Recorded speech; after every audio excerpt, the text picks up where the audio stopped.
ٹھیک ہے. اچھا ایک اور چیز ہے مفتی صاحب, اب میں آپ سے ذرا ٹیکنیکل سوال پوچھوں گا, میرے خیال میں تو بیسٹ ٹائم ہے میں آپ سے پوچھوں. میں ایک کنفیوژن ہے, آپ اپنے لحاظ سے جواب دیجیے گا, میں آپ سے بحث نہیں کروں گا, صرف آنسر چاہ رہا ہوں میں.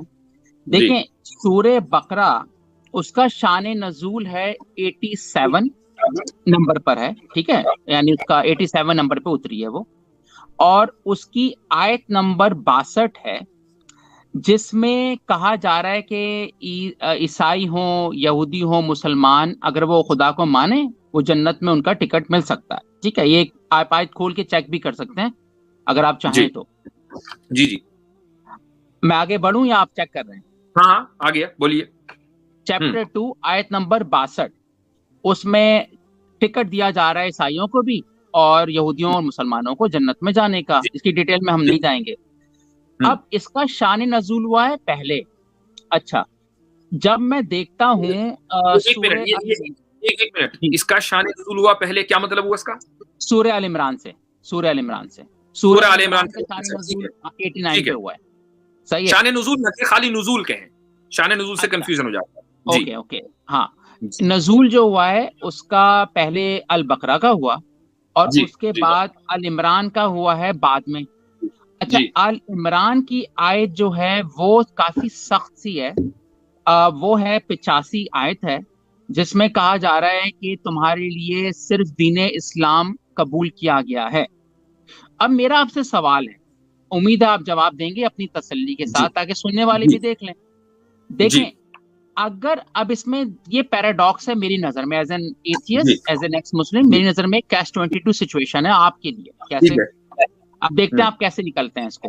اچھا ٹھیک ہے, اگر ہم مان لیں کہ ابروگیشن کی آیت ہے کہ جو نسخ بولتے ہیں نا, کہ اللہ پاک نے جو سورہ بقرہ پہلی آیت آئی اس میں کہا کہ بھائی سب کو جنت کا ٹکٹ ملے گا جو یہودی اور نصارہ ہیں, مسلمان ہیں, اور پھر وہ منسوخ کر دی سورہ ال عمران میں. تو آئی انڈرسٹینڈ کہ بھائی یہ نسخ ہو گئی, ابروگیشن ہو گئی, اور اصل جو فائنل حکم ہوا کہ تمہارے لیے صرف دین اسلام قبول کیا جائے گا, جس کی آپ تبلیغ بھی کرتے ہیں. دیٹس فائن, آپ کا رائٹ ہے. اگر ابروگیشن کی بات آ رہی ہے تو میں اس پہ کمنٹ دوں گا کہ اسلام پھر فری چوائس نہیں دیتا. اوکے, یہ میرا پہلا پوائنٹ ہو گیا. دوسرا پوائنٹ جلدی سے سنیے گا. اگر یہ ابروگیشن نہیں ہوئی ہے تو پھر یہ کانٹرڈکشن ہے کہ ایک کتاب میں ابروگیشن نہیں ہے, ایک جگہ اللہ پاک بول رہا ہے کہ بھائی عیسائی اور یہودی بھی جا سکتا ہے, دوسری طرف بول رہا ہے صرف تمہارے لیے اسلام ہی قبول ہوگا.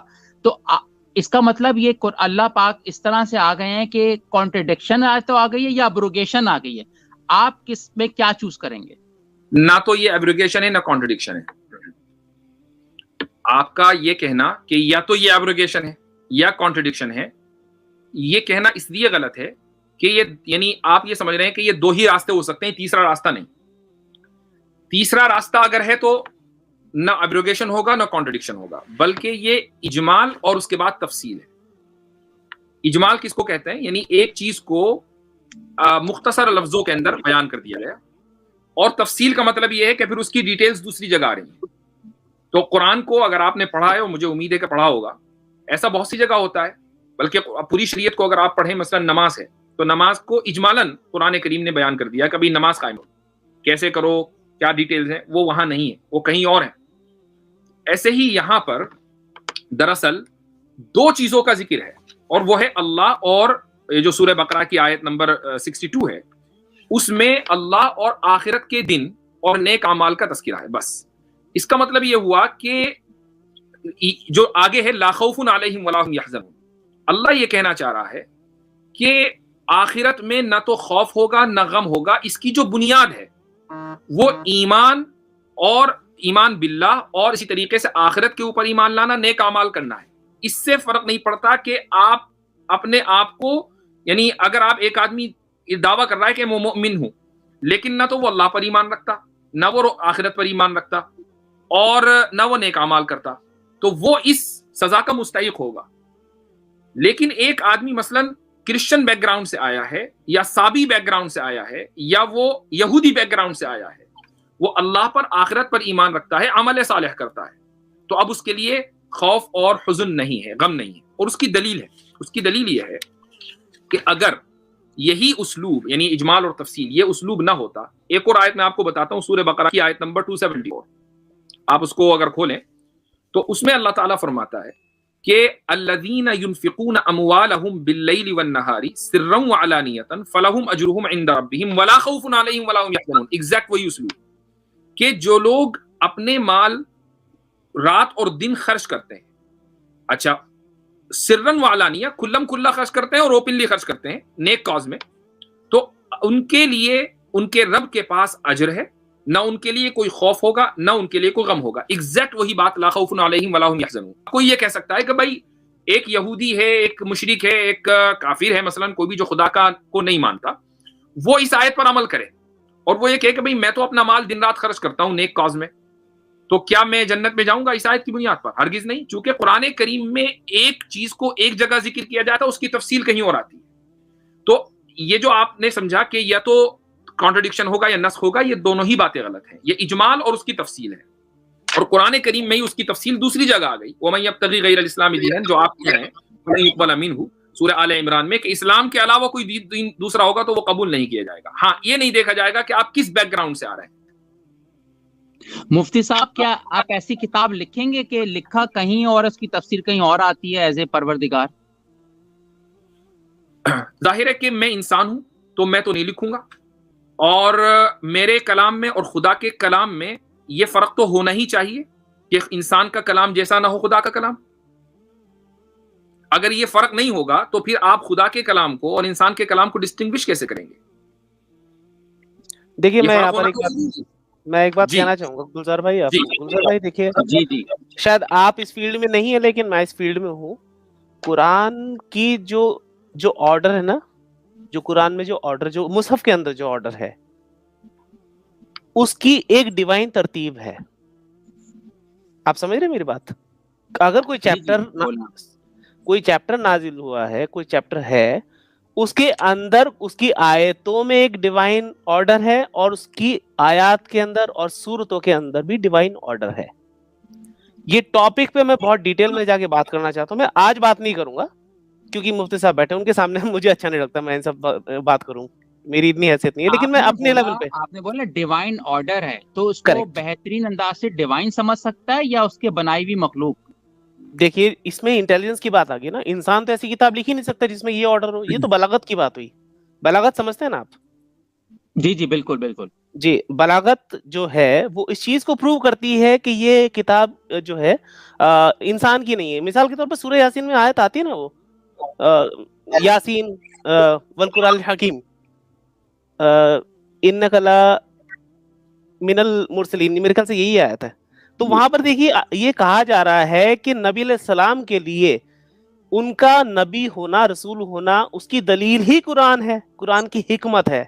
اگر آپ انہیں میری ضرورت نہیں ہے، مفتی صاحب کی ضرورت نہیں ہے، آپ کی ضرورت نہیں ہے، قرآن کی حکمت ہی ان کے لیے دلیل ہے کہ وہ رسول ہے، اور یہی ان کا تعارف ہے. آپ ایک کام کیجئے، میں آپ کو ایک صلاح دے رہا ہوں، ٹھیک ہے؟ آپ دھیان سے سنیے میری بات.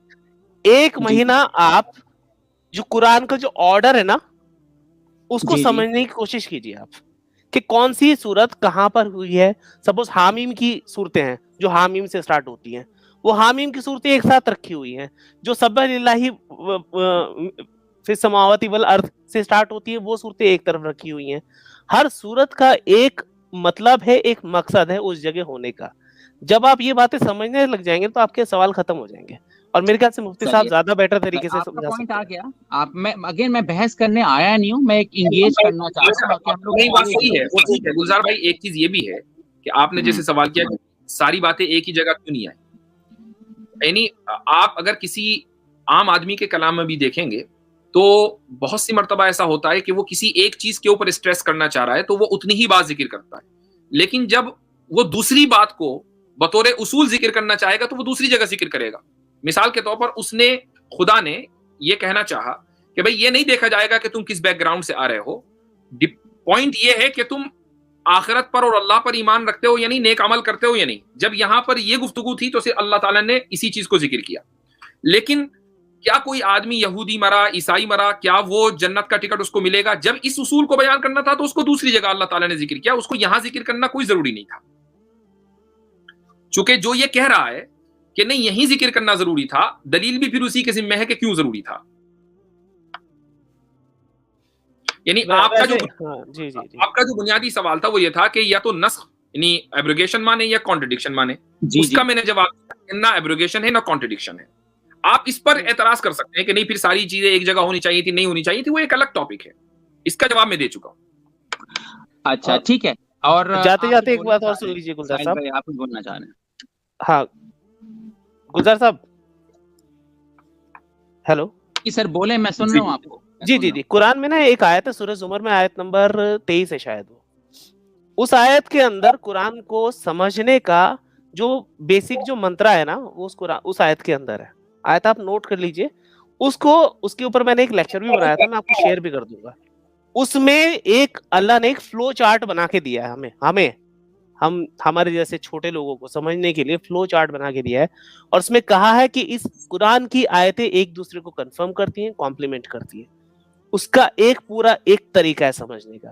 آپ قرآن کو ویسے سمجھے جیسے اللہ سمجھانا چاہ رہا ہے، ویسے نہ سمجھے جیسے آپ سمجھنا چاہ رہے ہیں. آتھر ہی آتھرشپ رکھتا ہے، آپ نہیں رکھتے ہیں.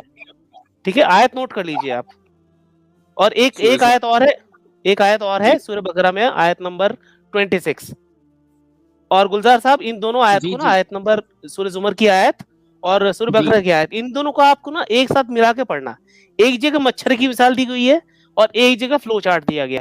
پھر اللہ کہتا ہے کہ وہی لوگ بھٹکتے ہیں جو مطلب مچھر کے پیچھے پڑ جاتے ہیں اور لاجک کو چھوڑ دیتے ہیں. بہت باریک بات ہے لیکن انشاءاللہ آپ سمجھ پائیں گے. اچھا ایک اور چیز ہے مفتی صاحب جو ہمیں چیلنج آتا ہے جب ہم اسلام چھوڑتے ہیں، ہم پر ہندوتو اٹیک کر دیتے ہیں. ٹھیک ہے، آپ کو یہ بات اچھی طرح پتا ہے کہ اگر ہمیں کوئی دیکھیے آپ پر ہندوتوا اس لیے اٹیک کرتے ہیں چونکہ آپ اسلام چھوڑنے کے بعد ان کی تعریف نہیں کر رہے ہیں. جب آپ ان کی تعریف کریں گے تو آپ پر اٹیک نہیں ہوگا، آپ کو پھر پرساد ملے گا. میں کیا بولوں، میں تھوڑا ڈھکی چھکی بات کر رہا ہوں. بس آپ نے اشاروں میں اچھی بات کر دی.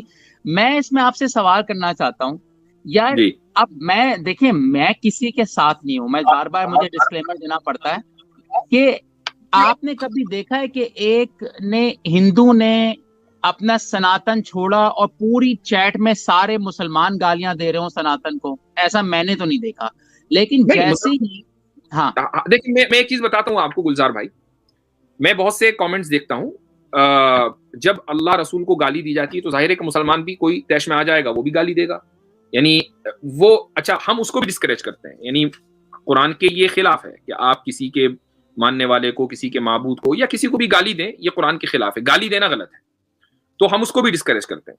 لیکن اگر آپ کو کچھ مسلمان کبھی ملیں گالی دیتے ہوئے تو یہ ہمیشہ ریئیکشن ہوتا ہے، اور اس کی وجہ یہ ہوتی ہے کہ سامنے والا جو ہے وہ اتنا لو لیول کا ہے کہ وہ اس کو ڈسکرائب نہیں کر سکتا. وہ شروعات اس کی گالی سے ہوتی ہے، وہ دلیل سے نہیں ہوتی. یہ بڑا مسئلہ ہے. ہاں میں اس میں آپ سے یہ اب آپ کو میں اس میں گہرائی میں نہیں جاؤں گا کہ ہمیں پرابلم آتا ہے کہ یار اگر ایکس مسلم اپنا بات کرنا چاہ رہا ہو پورا کا پورا اس کے چینل پہ نا ہندوتو اٹیک کر دیتا ہے. تو میرا آپ سے سوال ہے کہ آپ اپنا فیس دکھا رہے ہیں، ٹھیک ہے، تو آپ اپنی سیکیورٹی کا کیسے دھیان رکھتے ہیں؟ میرا ایک انسانیت سوال ہے آپ سے. جواب دینا چاہیے، مرضی آپ کی. نہیں ویسے یہ سوال کسی نے مجھ سے لائیو پہلی مرتبہ کیا ہے، اس لیے میرے سمجھ میں نہیں آ رہا کہ میں اس کا کیا جواب دوں. میری سیکیورٹی کا کوئی انتظام نہیں ہے. اللہ تعالیٰ میرا انتظام دیکھنے والا ہے، میرا اس کے اوپر یقین ہے. جب تک کہ اس نے میری حفاظت لکھی ہوئی ہے میری حفاظت ہوگی، اور جب تک نہیں لکھی ہوئی تو نہیں ہوگی. اس میں کوئی میرا مسئلہ نہیں ہے. اللہ تعالیٰ حفاظت کرنے والا ہے. اچھا مفتی صاحب یہ جو چیپٹر 24 ہے نا، اس کی آیت نمبر 62 کا اگر آپ ترجمہ پڑھ دیں پلیز تو میں بڑی آپ سے لاسٹ میرا شاید پوائنٹ ہو. یہ چیپٹر 24 ہے، آیت نمبر 62 ہے. چیپٹر 24 سورہ نور آیت نمبر 62. جی اس کا اگر انما المؤمنون الذين آمنوا بالله ورسوله واذا كانوا معه على امر جامع لم يذهبوا حتى يستأذنوا. یہ والی آیت ہے نا. تو مومن تو وہ لوگ ہیں جو اللہ اور اس کے رسول کو دل سے مانتے ہیں، اور جب رسول کے ساتھ کسی اجتماعی کام میں شریک ہوتے ہیں تو ان سے اجازت لیے بغیر کہیں نہیں جاتے۔ اے پیغمبر، جو لوگ تم سے اجازت لیتے ہیں یہی وہ لوگ ہیں جو اللہ اور اس کے رسول کو دل سے مانتے ہیں، چنانچہ جب وہ اپنے کسی کام کے لیے تم سے اجازت مانگیں تو ان میں سے جن کو چاہو اجازت دے دیا کرو، اور ان کے لیے اللہ سے مغفرت کی دعا کیا کرو، یقیناً اللہ۔ معافی مفتی صاحب 61 ہے میرے پاس، 61 تھی، 61 چیک کریں۔ اوکے ٹھیک ہے۔ اس آیت میں بہت سے رشتوں کا ذکر ہے کہ نہ کسی نابینا کے لیے اس میں کوئی گناہ ہے، نہ کسی پاؤں سے معذور شخص کے لیے کوئی گناہ ہے، نہ کسی بیمار شخص کے لیے کوئی گناہ ہے، اور نہ خود تمہارے لیے تمہیں کہ تم اپنے گھروں سے کچھ کھا لو یا اپنے باپ دادا کے گھروں سے کھا لو، اپنے ماؤں کے گھروں سے، اپنے بھائیوں کے گھروں سے، آخر تک یہ چلتا چلا جا رہا ہے۔ اور آخر میں ہے کہ اپنے دوستوں کے اس میں بھی تمہارے لیے کوئی گناہ نہیں ہے کہ سب مل کر کھاؤ یا الگ الگ، چنانچہ جب تم گھروں میں داخل ہو تو اپنے لوگوں کو سلام کیا کرو کہ یہ ملاقات کی وہ بابرکت پاکیزہ دعا ہے جو اللہ کی طرف سے آئی ہے۔ اللہ اسی طرح آیتوں کو تمہارے سامنے کھول کھول کر بیان کرتا ہے تاکہ تم سمجھ جاؤ۔ جی مفتی صاحب آپ یہ بتائیں کہ کائنات، آپ کو پتا ہے بھی جیمز ویب بھی گئی ہے، $10 بلین کی جو گئی ہے ٹیلیسکوپ بھیجی ہے، تو کائنات کا آپ کو لگتا ہے بنانے والا اس طرح کی بات لکھے گا؟ What do you think? آپ اپنی رائے دیجیے گا، میں ڈیبیٹ نہیں کروں گا آپ سے۔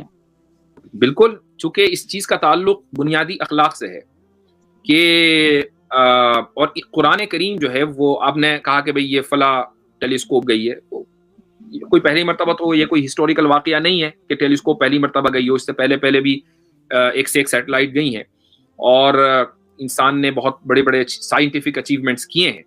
لیکن بات یہ ہے کہ آپ قرآن کو کس نظریے سے دیکھتے ہیں۔ اگر آپ قرآن میں یہ تلاش کریں گے کہ مجھے ٹیلیسکوپ بنانے کی کوئی سائنس مل جائے تو آپ کو ہرگز نہیں ملے گی، لیکن اگر آپ قرآن میں ہدایت تلاش کریں گے یا بنیادی اخلاق جو نیچرل اخلاق ہیں وہ تلاش کریں گے تو وہ آپ کو مل جائیں گے۔ تو رشتوں کی ویلیو جو ہے وہ اسلام میں بہت زیادہ ہے۔ میں اپنا سوال نہیں آپ کو صحیح پہچان پائی، یہ میری غلطی ہے مفتی صاحب۔ میں یہ کہہ رہا تھا یہ لینگویج جو بہت ہی زیادہ مجھے میڈیوکر سی لگ رہی ہے، ایک کائنات کے بنانے والے کی نہیں لگ رہی کہ اتنی ہم کائنات کو سائنسدان آپ دیکھتے ہیں اتنی زیادہ ریسرچ کرتے ہیں، لیب میں، جنگل میں رہتے ہیں، اور جس نے کائنات بنائی اتنی کمپلیکس، وہ اس طرح کی بات لکھ رہا ہے، اس کے چلے جاؤ، لنگڑی کے چلے جاؤ، کھانا کھا لو۔ آپ کو لگتا ہے کہ یہ پھر کائنات کے بنانے والا کلام ہوگا؟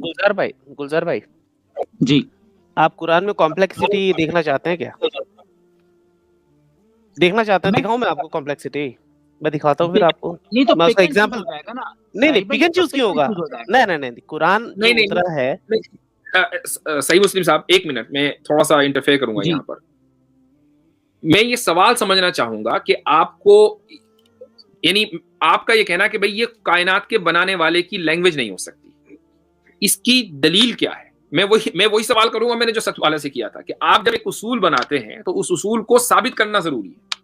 آپ نے یہ اصول بنایا کہ نہیں یہ تو اس کی زبان نہیں ہو سکتی، کیوں نہیں ہو سکتی؟ دیکھیں، دعویٰ آپ کا زیادہ بڑا ہے کہ یہ کائنات کے بنانے والے کا ہے، تو رسپانسبلٹی دی آپ کے شولڈر پہ آئے گی۔ نہیں، ہم نے تو دعویٰ کیا، اور بہت سارے دلائل اس ڈیبیٹ میں بھی میں نے 2 دلیلیں دی، اور اس کے علاوہ بھی بہت ساری دلیلیں ہیں کہ جن کو دیا جا سکتا ہے، اور ظاہر ہے کہ اس وقت اس کا وقت نہیں ہے اتنی لمبی گفتگو کرنے کا۔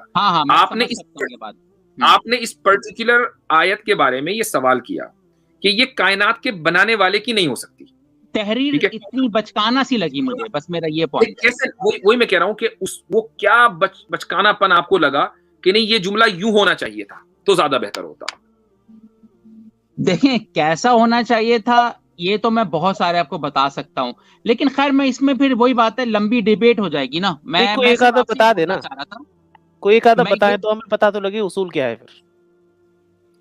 یعنی دیکھیں گلزار بھائی، 2 چیزیں ہو سکتی ہیں، یا تو کنٹینٹ غلط ہے یا لینگویج غلط ہے۔ اگر آپ اگر یہ کہیں کہ نہیں کنٹینٹ غلط ہے، ٹھیک ہے، اس پر بات ہو جائے، یا آپ یہ کہیں کہ لینگویج غلط ہے، اس پر بات ہو جائے۔ لیکن آپ اگر یہ کہیں کہ نہیں کنٹینٹ بھی صحیح ہے، لینگویج بھی صحیح ہے، لیکن کچھ مزہ نہیں آ رہا، اگر یہ کہیں گے تو بھائی اس کا جواب ہمارے پاس قرآن میں، اس کی کوئی گارنٹی کے پڑھنے والے کو مزہ آئے گا سب کو۔ اچھا آپ کو میری آواز آ رہی ہے؟ میں اس میں کچھ ایڈ کر دیتا ہوں گلزار بھائی، کچھ ایڈ کر دیتا ہوں، آپ ذرا غور کریے، آپ غور کریے گا ذرا، ٹھیک ہے؟ یہ جو آتھر ہے نا قرآن کا، یہ ایک ہی ہو سکتا ہے یا دو چار ہو سکتے ہیں؟ یہ آپ کو سوچنا ہے پہلے. تو اگر آتھر ایک ہی ہے تو ایک ہی صورت میں اسی آیت میں ایک آیت آتی ہے نور علی نور، بڑی فیمس آیت ہے وہ. آپ اس آیت کو تھوڑے دن بیٹھ کے اسٹڈی کریں، آپ کا دماغ جو ہے گھومے گا فرقی کی طرح. پھر آپ خود سے سوال کرنا کہ ایک ہی صورت کے اندر یہ کون دو شخص ہیں جو ایک آپ کے حساب سے، آپ کے اصول کے حساب سے میڈیوکر بات کر رہا ہے، اور ایک اس آیت کے اندر، میرے خیال سے آیت نمبر 24 ہے، وہ آیت پڑھتے پڑھتے میرے خیال سے مجھے 6 مہینے ہو گئے ہیں، آج تک بھی نئی نئی باتیں اس میں ڈسکور ہوتی رہتی ہیں. اور کیا خوبصورتی. صحیح مسلم بھائی، قطع کلامی کی معافی. قرآن میں تقریباً 6000 سے زیادہ آیتیں ہیں. میرے لیے صرف ایک آیت کافی ہے کہ یہ خدا کلام نہیں. آپ اس میں سے کئی آیتیں نکال سکتے ہیں، لیکن میرے لیے تو ایک ثبوت کافی ہوگا نا. تو میں پوچھنا چاہوں گا نا، میں آپ سے یہ پوچھنا چاہوں گا کہ آپ کا اصول کیا ہے کسی کتاب کو ورڈ آف گاڈ ہونے کے لیے؟ آپ کون سا اصول لے کر آنا چاہ رہے ہیں؟ آپ مجھے بتائیں. ہاں، یہ آپ نے اچھا سوال پوچھا ہے. دیکھیں، آپ اگر کلیم کرتے ہیں کہ میرے گھر میں ایک کمرہ بند ہے اور اس کے اندر بلی ہے، کلیم آپ کا ہے، ثابت آپ کو کرنا پڑے گا. میں تو کلیم نہیں کر رہا ہوں کہ یہ کتاب اللہ کی ہے. ہم نے کوئی کلیم نہیں. آپ نے کلیم کیا ہے کہ اللہ کی کتاب ہے. نہیں، وہ تو ٹھیک ہے گلزار بھائی، وہ بات صحیح ہے کہ، لیکن اس میں جو غلطی ہے وہ بھی تو کم سے کم بتائیں گے، جبھی تو ہم ڈیفینڈ کریں گے. ابھی تو آپ غلطی نہیں بتا پا رہے. میں نے آپ کو 2 آپشن دیے، یا تو غلطی ہوگی قطع کلامی معافی. اس میں عربی دان تو ہوں نہیں مفتی صاحب، آپ کی عربی بہت اچھی ہے. میں آپ کا سچ والا صاحب کے ساتھ ڈیبیٹ دیکھ چکا ہوں، جب بھی مجھے آپ سے مزہ آ رہا ہے بات کرنے میں. میں اس پہ چیلنج نہیں کرتا آپ کو، جو آپ کا گراؤنڈ ہے میں اس میں نہیں آؤں گا. میں یہ کہنا تھا کہ مجھے جب میں پڑھتا ہوں نا، کہ یہ میں جیسے پڑھتا ہوں، اندھے اور لنگڑے پر اور بیمار پر اور خود تم پر کوئی گناہ نہیں کہ تم اپنے گھروں سے کھانا کھاؤ، یا اپنے باپ کے گھروں سے، یا ماں کے گھروں سے، یا اپنے بھائیوں کے گھروں سے، یا اپنی بیٹوں کے گھروں سے، یا اپنے چچاؤں کے گھروں سے، یا اپنے پھپھاؤں کے گھروں سے، یا اپنے ماموں کے گھروں سے، یا اپنی خالاؤں کے گھر سے، اینڈ سو آن. یہ مجھے لگ رہا ہے کہ ایک بچکانا ہے. لیکن غلطی کی آپ بات کرتے ہیں تو جیسے قرآن میں بگ بینگ کی بات آتی ہے کہ زمین اور آسمان کو ہم نے الگ کیے. آپ کو پتا 13.5 بلین سال پہلے زمین بنی نہیں تھی، تو الگ کیسے ہو سکتی ہے زمین؟ غلطیاں تو ہیں نا. اس پر ہم بعد میں آتے ہیں. پہلا آپ نے موضوع بدل گیا، ٹاپک مت چینج کریں. ہاں، تو یعنی میں اب اس پر بات کروں گا تو پیچھے والی بات رہ جائے گی. میں تو صرف یہ کہنا چاہ رہا ہوں کہ آپ کو جو ایشو ہے اس آیت سے، وہ لینگویج میں ہے کہ کانٹینٹ میں ہے. یہ پہلے اس کو طے کر لیں. اچھا، مجھے کانٹینٹ دیکھیں. لینگویج میں تو میں آپ سے مقابلہ نہیں جیت سکتا، مجھے پتا ہے آپ کا گراؤنڈ ہے بھیا. آپ ٹینس کھیل رہے ہیں، آپ کو ٹینس آپ کے ہاتھ میں. لینگویج میں آپ عربی میں آپ ماہر ہیں، اس میں کوئی شک نہیں ہے. جب آپ نے سچ والا صاحب کو کتاب دکھائی تھی اس کا ترجمہ کرو، he failed it, I was very embarrassed. میں آپ سے بول رہا ہوں کہ مجھے بچکانا سی بات لگ رہی ہے. That's my point. نہیں، کانٹینٹ، چلیے لینگویج کو رکھ دیجیے الگ. کانٹینٹ جو ہے کہ اسلام میں رشتوں کی کیا اہمیت ہے، اور اسی طریقے سے معذوروں کی کیا اہمیت ہے، کہ ان کے لیے باقاعدہ ایک آیت اتری ہے. کیونکہ معذوروں کو ہر سوسائٹی کے اندر یہ سمجھا جاتا ہے کہ بھئی یہ تو بیکار لوگ ہیں، ان کے کیا حقوق ہیں. ایک آیت معذوروں کے حقوق کے تعلق سے اتری ہے. تو آپ کو اس کانٹینٹ میں، اوور آل کانٹینٹ میں کوئی پرابلم دکھ رہی ہے؟ ہاں، مجھے مطلب یہ بچکانا سی بات لگ رہی ہے کہ ضائع کر دی ہے بات. مجھے مزہ نہیں آ رہا. یعنی معذوروں کے حقوق کے تعلق سے، جبکہ آپ اگر کسی بھی تفسیر میں پڑھیں مثلا، وہ یہ ہے کہ اس زمانے میں معذوروں کو آج بھی بہت سی سوسائٹیز میں، جیسے میں نے کہا، آپ امریکہ میں رہتے ہیں، میں بھی رہتا ہوں، ویسٹرن کنٹریز میں معذوروں کے حقوق بہت زیادہ ہیں. ٹھیک ہے، جو بھی سویلائزڈ کلچر ہوگا اس میں معذوروں کے حقوق ہوں گے، باقاعدہ ان کے راستے الگ ہوں گے، ان کے اترنے کے، چڑھنے کے، ہر چیز. جی. لیکن اگر آپ اپنے ملکوں میں چلے جائیں، آپ انڈیا چلے جائیں، پاکستان چلے جائیں، شاید آپ پاکستان سے ہیں، جی، وہاں ہمارا جو تھرڈ ورلڈ کنٹریز ہے، اس کا تعلق اسلام یا ہندوازم سے نہیں ہے، وہاں معذوروں کو کوئی حقوق نہیں ہے. ایک معذور پیدا ہوتا ہے یا ہو جاتا ہے تو بس وہ اس کی زندگی جو ہے وہ عذاب جان بن جاتی ہے. تو اس زمانے میں جب یہ آیت نازل ہوئی، اس سے پہلے دراصل یہ سمجھا جاتا تھا، نابینا افراد یا جو معذور ہوتے تھے پیروں سے، وہ یہ سمجھتے تھے کہ ہم معاشرے کے اوپر بوجھ ہیں. یہاں تک کہ ان کا کھانا بھی الگ کر دیا جاتا تھا، وہ الگ ہی کھاتے تھے. تو اللہ تعالیٰ نے ان کے حقوق کو اس میں ایڈریس کیا، اور ایک ایک رشتے کا نام لے کر اس لیے یہ بتایا کہ یہ جو ہیں، یہ جو معذور لوگ ہیں، یہ کسی ایک کی ذمہ داری نہیں ہے، بلکہ پورے خاندان کے ایک ایک فرد کی ذمہ داری ہے. ہر ایک آدمی ان کو اسی طریقے سے ٹریٹ کرے جیسا کہ اپنی اولاد کو ٹریٹ کرتا ہے یا اپنے ماں باپ کو ٹریٹ کرتا ہے. اس لیے ان رشتوں کا بار بار ذکر کیا اس کو واضح کرنے کے لیے، چونکہ یہاں واضح کرنا ضروری تھا۔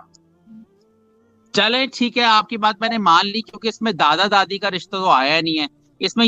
اب آپ دادا دادی جس عمر میں پہنچ جاتے ہیں وہ بیچارے خود ہی ڈیپینڈنٹ بن جاتے ہیں، وہی معذور بن جاتے ہیں، انہی کی تو بات ہو رہی۔